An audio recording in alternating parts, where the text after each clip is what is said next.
1944, the residents of the north side of the town of Westboro were granted a petition to secede from the town and establish their own precinct. The first order of business was to hire a minister and build a meeting house. Committees were formed and the money was appropriated. The measure was passed to build a meeting house by the end of May and hire a minister as soon as possible. At the end of April, the town gathered right here on this hill to raise the frame of the meeting house and, over the course of that summer, to board and shingle it. In the meantime, the search for the new minister was in full swing.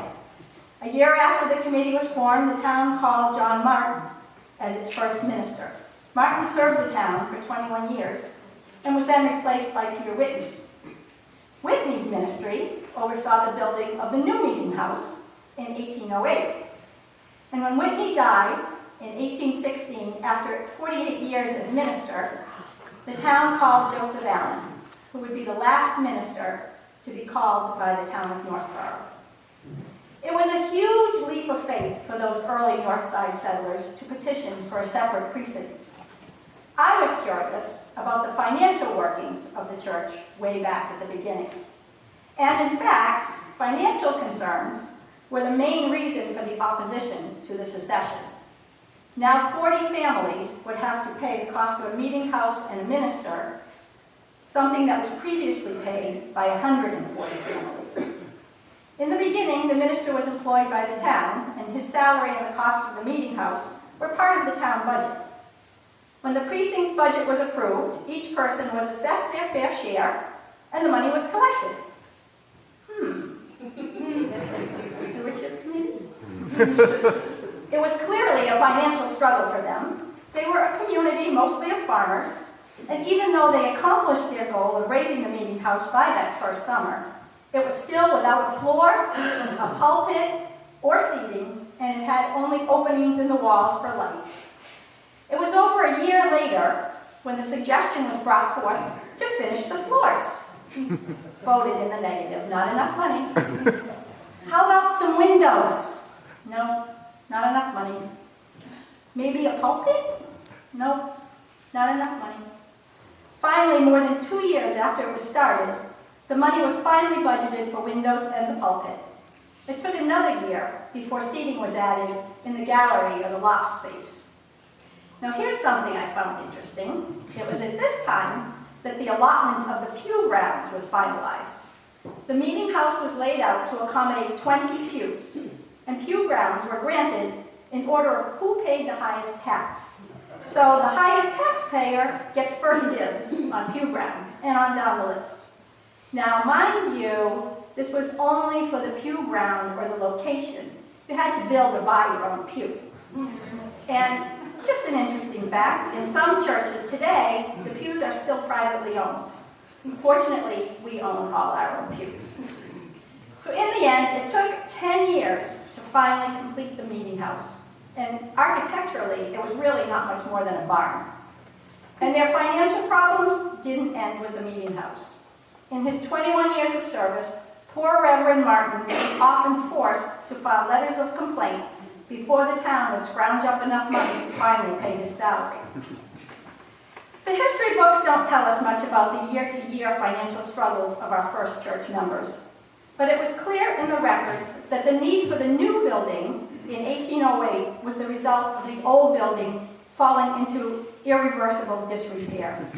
Obviously, there was little money available during those 50 years for upkeep.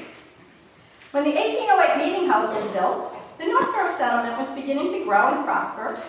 No longer just a community of farmers, industry had come to town in the form of grist and sawmills on the Assabet River. When the building was complete, the organ, the bell, a communion table were all provided by private donations of church members.